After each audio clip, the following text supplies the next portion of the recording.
5 দিন একটি সাপ কিছুই খায়নি। ক্ষুধায় তার চোখ লাল, শরীর কাঁপছে ক্লান্তিতে।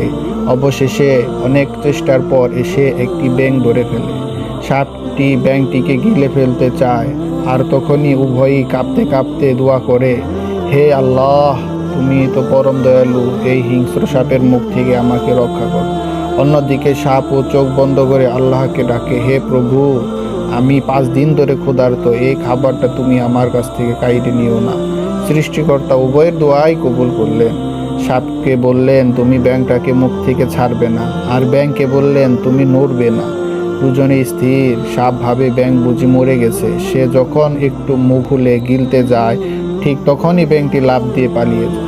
সাপ বিস্ময়ে ফুঁসে উঠে বললেন, হে আল্লাহ, তুমি তো আমার খাবার কেড়ে নিলে।